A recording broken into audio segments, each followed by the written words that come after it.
Hello and नमस्ते, स्वागत छ हजुरहरूलाई नेपाल अनलाइन स्कुल च्यानलमा। आज हामी यहाँ बिबिएस सेकेन्ड इयरको मार्केटिङ अन्तर्गत हामी च्याप्टर 1मै छौँ है त। र आज हामी यहाँ जुन हाम्रो इ कमर्सको बारेमा पढ्छौँ र साथै हामी डाइरेक्ट मार्केटिङको बारेमा पनि पढ्छौँ।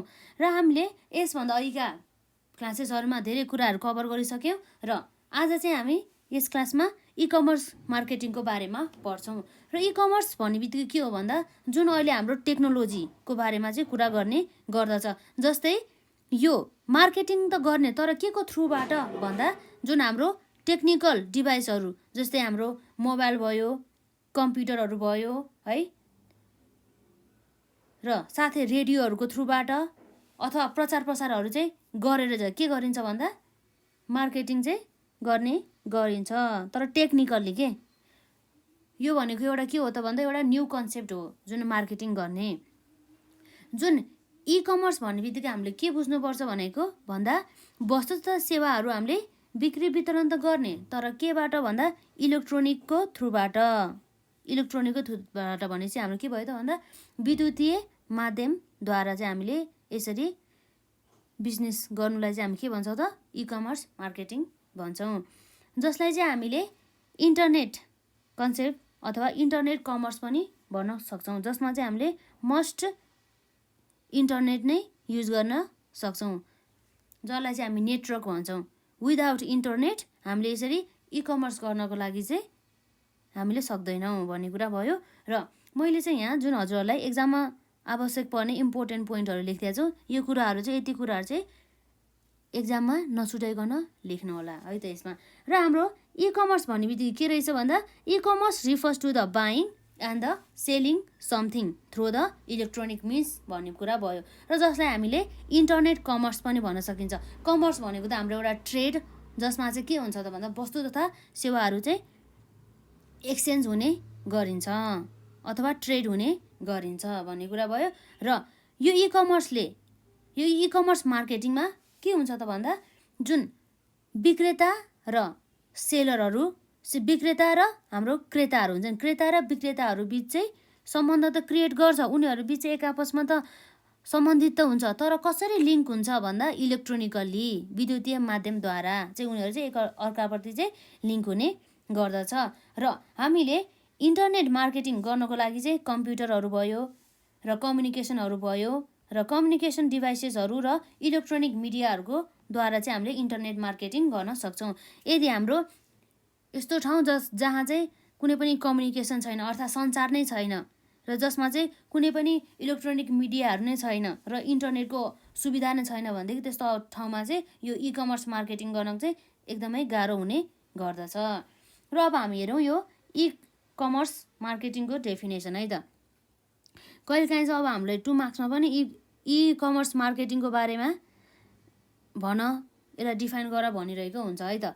र हामी हेर्न सक्छौँ इ कमर्स मार्केटिङ अन्तर्गत है, e commerce refers to buying and the selling something through electronic means भन्ने कुरा रहेको छ है। It is also called internet marketing linked seller and the buyer electronically भन्ने कुरा रहेको छ।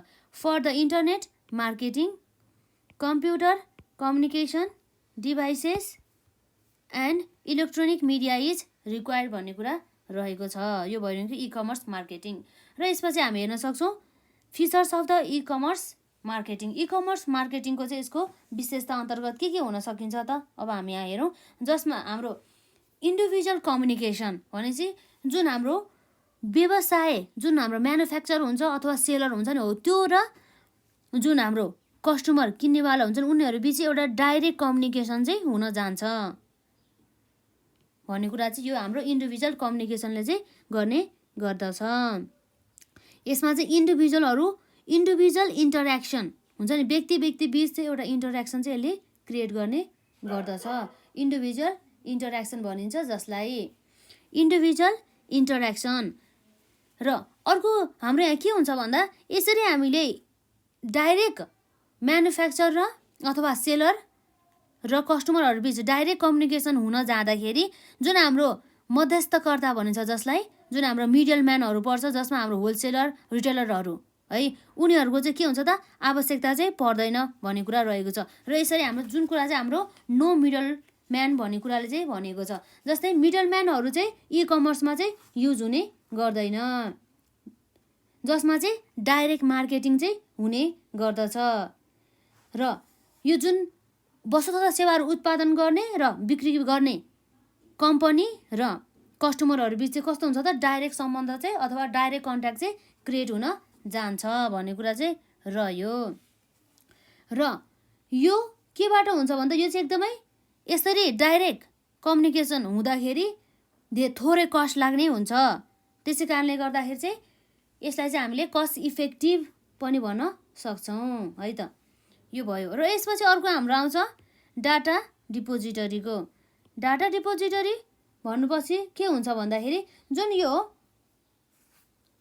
इन्टरनेटको युज गर्दा चाहिँ जुन हाम्रो डाटाहरू हुन्छ नि इजिली चाहिँ एक्सेस गर्न सक्छौँ भन्ने कुरा भयो। जस्तै अब हामीले वेबसाइट कन्टेन्टबाट हामीले इन्फर्मेसनहरू कलेक्ट गर्न सकिन्छ र अरू डिभाइसहरूको थ्रुबाट अरू वेबसाइटहरूको थ्रुबाट चाहिँ इन्फर्मेसनहरू डाउनलोड गर्न सकिन्छ। त्यसै कारणले गर्दा चाहिँ यसलाई हामीले डाटा डिपोजिटरी भन्छौँ। धेरै इन्फर्मेसनहरू कलेक्सन हुन्छ नि त, त्यही भएर। र अर्को हाम्रो यसको features of the e commerce marketing अन्तर्गत रहेको छ need of the electronic device. Need of the electronic डिभाइसको कुरा आउँछ है त। यो हाम्रो इ कमर्सको लागि चाहिँ हाम्रो इलेक्ट्रोनिक डिभाइसहरू चाहिँ आवश्यक पर्ने हुन्छ। त्यो इलेक्ट्रोनिक डिभाइस अन्तर्गत हाम्रो पर्ने भनेको के हो त भन्दा जस्तै कम्प्युटर भयो, रेडियो, मोबाइलहरू पर्ने गर्दछ एक्सेट्रा। त्यो जुन इलेक्ट्रोनिक डिभाइसहरू भएन भनेदेखि इ कमर्स चाहिँ सक्सेस हुन सक्दैन भन्ने कुरा भयो है त यसमा। र हामीले टेलिफोनको थ्रुहरूबाट पनि इ कमर्स गर्न सक्छौँ है। र यसपछि अर्को हाम्रो आउँछ यसमा रिलेसनसिप मार्केटिङको, रिलेसनसिप डेभलपमेन्टको कुरा आउँछ। यसरी डाइरेक्ट फर्म र कस्टमर बिच डाइरेक्ट कन्ट्र्याक्ट हुँदाखेरि चाहिँ के हुन्छ भन्दा इ कमर्सको थ्रुबाट रिलेसनसिपहरू सम्बन्ध चाहिँ क्रिएट हुने गर्दछ। तर कस्तो सम्बन्ध भन्दा एकदमै दीर्घकालीन सम्बन्ध, लङ टर्म रिलेसनसिप चाहिँ क्रिएट हुन जान्छ एउटा फर्म र कस्टमरहरू बिच, जसले चाहिँ लाइफ टाइम लोयल कस्टमरहरू क्रिएट गर्नको लागि चाहिँ एकदमै हेल्प हुने गर्दछ। यसरी लाइफ टाइम लोयल कस्टमरहरू क्रिएट भइसकेपछि अब बिजनेसमा त ह्युज प्रफिट हुने चान्सेसहरू चाहिँ म्याक्सिमम हुन्छ है त। यो भयो हाम्रो रिलेसनसिप डेभलपमेन्ट। र यसपछि हाम्रो भिआईमा छ डिस्टेन्स कन्भर्सेसन है त। डिस्टेन्स कन्भर्सेसन भन्नुको अर्थ कस्तो भन्छ भन्दाखेरि जसमा चाहिँ अब सेलर एक ठाउँमा र पर्चेजर अर्को ठाउँमा बसेर पनि के हुन्छ त यसमा कन्भर्सेसन चाहिँ हुन्छ, कुराकानी हुन्छ। तर के को थ्रुबाट भन्दा यस्तै इन्टरनेटहरूको थ्रुबाट, नेटवर्कहरूको थ्रुबाट हुने गर्दछ। उनीहरू बिच चाहिँ इन्टरेक्सन र कम्युनिकेसन चाहिँ राम्रोसँग हुने गर्दछ। त्यसै कारणले गर्दाखेरि इ कमर्समा चाहिँ हाम्रो इन्टरनेट हुन चाहिँ एकदमै आवश्यक रहेको छ। यसरी चाहिँ हामीले जुन हाम्रो एक्जामको लागि इम्पोर्टेन्ट क्वेसन रहेको थियो इ कमर्स प्लस यसको features of the e commerce, यो हाम्रो 10 मार्क्समा र प्लस हाम्रो 2 मार्क्समा भनौँ न जुन इ कमर्सको डेफिनेसन पनि सोध्न सकिन्थ्यो, त्यो कुराहरू चाहिँ हामीले हेर्न सक्छौँ। यसरी भयो है त। यसमा हामीले हेऱ्यौँ features of the e commerce मार्केटिङमा हाम्रो के थियो त भन्दा नम्बर आईमा इन्डिभिजुअल कम्युनिकेसन र नो मिडलम्यान, र हाम्रो अर्को छ डाटा डिपोजिटरी र no need of the electronic devices, र हाम्रो भीमा छ रिलेसनसिप डेभलपमेन्ट, र भिआईमा रहेको छ हाम्रो डिस्टेन्ट कन्भर्सेसन। यो हामीले यसरी पोइन्टहरू सबै याद गऱ्यो भनेदेखि हामीले एक्जाममा चाहिँ मजाले लेख्न सक्छौँ है त। यो भयो हाम्रो इ कमर्स मार्केटिङ र यसको फिचर्स। र अर्को रहेको चाहिँ हाम्रो meaning of the direct marketing. अघि हामीले पढ्दाखेरि जुन इ कमर्सको बारेमा पढ्दाखेरि डाइरेक्ट मार्केटिङ हुन्छ इ कमर्स हुँदा भनेर हामीले पढेको थियौँ। र यो डाइरेक्ट मार्केटिङ भनेको के रहेछ त अब हामीले हेरौँ।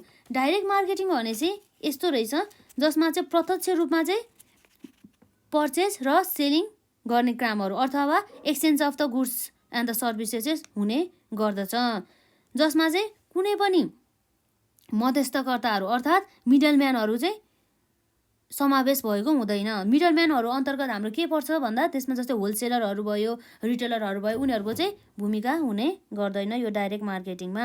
र डाइरेक्ट मार्केटिङमा अब के हुन्छ भन्दा चाहिँ मार्केटरले चाहिँ धेरै मिडियाहरू चाहिँ युज गर्ने गर्दछ उसले आफ्नो कम्पनीहरूको प्रोडक्टहरूको बारेमा इन्फर्मेसन प्रोभाइड गर्दाखेरि। र अब बाहिरहरूले चाहिँ पर्चेस त गर्छन् गुड्सहरू, तर कसरी पर्चेस गर्छ भन्दाखेरि उनीहरू चाहिँ स्टोरहरूमा त्यो कम्पनीमा चाहिँ भिजिट गरिराख्नु परेन भन्ने कुरा चाहिँ यहाँ चाहिँ रहेको छ यसमा। र अब अर्को मेन कुरा के हो भन्दा जुन हाम्रो मार्केटर्सहरूले के गर्छ त भन्दा कन्ज्युमरहरूलाई त कन्ट्याक्ट त गर्छ, तर कसरी कन्ट्याक्ट गर्छ भन्दा चाहिँ उनीहरूले यो इलेक्ट्रोनिक डिभाइसहरूको युज गर्छ। जस्तै त्यही हाम्रो इलेक्ट्रोनिक डिभाइसहरू अन्तर्गत हाम्रो पर्ने भनेको टिभी, न्युज पेपरहरू भयो, म्यागजिनहरू भयो है, क्याटलगहरू भयो हो। र उनीहरूले चाहिँ कस्टमरहरूको अर्डरहरू रिसिभ त गर्छ, तर के को थ्रुबाट भन्दा टेलिफोन कलहरूको थ्रुबाट अथवा मेलहरूबाट है। र उनीहरूले चाहिँ उनीहरूको आवश्यकता अनुसार र उनीहरूको अर्डर अनुसार, उनीहरू भनेको भन्दा कस्टमरहरूको इच्छा चाहना र उनीहरूको आवश्यकता अनुसारको वस्तु तथा सेवाहरू चाहिँ उनीहरूले प्रोभाइड त गर्छ, डेलिभर त गर्छ उनीहरूले कस्टमरहरूले भनिएको एड्रेसमा भन्ने कुरा चाहिँ यो हाम्रो डाइरेक्ट मार्केटिङले गर्छ। जुन चाहिँ हाम्रो एक्जाममा 2 मार्क्समा चाहिँ धेरै क्वेसन सोधिरहेको हुन्छ। र साथै यो डाइरेक्ट मार्केटिङको मिनिङ भन्ने र साथै अब यसमा हाम्रो features of the direct marketing पनि भनेर पनि सोध्न सकिन्छ 10 मार्क्समा है त यसरी। र हामीले हेऱ्यौँ यहाँ डाइरेक्ट मार्केटिङ भनेको के रहेछ भन्दा यो भनेको प्रत्यक्ष रूपमा चाहिँ गरिने एउटा मार्केटिङ भनौँ न है। Direct marketing is marketing without using of middle man. Direct marketing is a firm of non store marketing in which marketer uses mass media to introduce the company's product and buyer purchase the product without visiting stores भन्ने कुरा भयो। र अब हामी हेर्न सक्छौँ marketers contact consumer through radio, TV, newspaper, magazines and the catalogues and the receive the customers order through telephones and mail and deliver to consumers addresses भन्ने कुरा चाहिँ रहेको छ। र यसपछि अब हामीले हेर्न सक्छौँ यसमा फेरि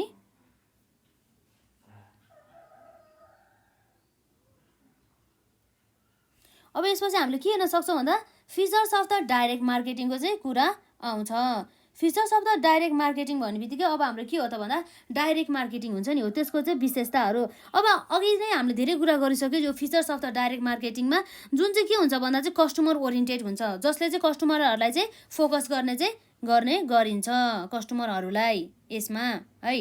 र अब हाम्रो के हुन्छ भन्दा चाहिँ कस्टमरहरूले विशेष गरी फोकस गर्ने भनेको कसलाई हो त कस्टमरहरूलाई फोकस गर्छ, तर कसले त भन्दा जुन हाम्रो फर्मले कस्टमरहरूलाई नै टार्गेट गरेर वस्तुहरू उत्पादन गर्ने र उनीहरूलाई नै फोकस गरेर चाहिँ मिडियाहरू, इलेक्ट्रोनिक मिडियाहरू, इन्टरनेटहरू युज गर्ने, वेबसाइटहरू युज गर्ने चाहिँ गर्ने गर्दछ भन्ने कुरा भयो यसमा है।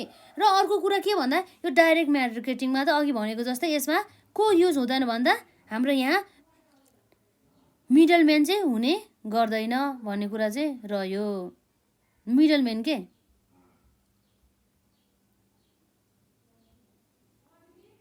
मिडलम्यान भने चाहिँ को भन्दाखेरि मिडलम्यान भन्ने बित्तिकै हाम्रो के भयो त जस्तै होलसेलर रिटेलरहरूको चाहिँ कुरा गरिएको छ यसमा। र यसरी होलसेलर रिटेलरहरू चाहिँ हाम्रो यो डाइरेक्ट मार्केटिङमा चाहिँ हुने गर्दैन। अर्को भनेको डाइरेक्ट च्यानल हो। यो भनेको के हो त डाइरेक्ट च्यानलहरू, जस्तै डाइरेक्ट च्यानलहरू मात्र चाहिँ युज गर्ने गरिन्छ यस्तो इकमर्स हाम्रो इकमर्समा पनि प्लस डाइरेक्ट मार्केटिङमा भनौँ न डाइरेक्ट मार्केटिङमा। जस्तै अब हाम्रो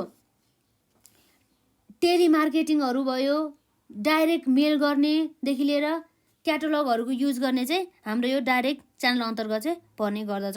र अर्को भनेको हाम्रो के हो त भने चाहिँ डाइरेक्ट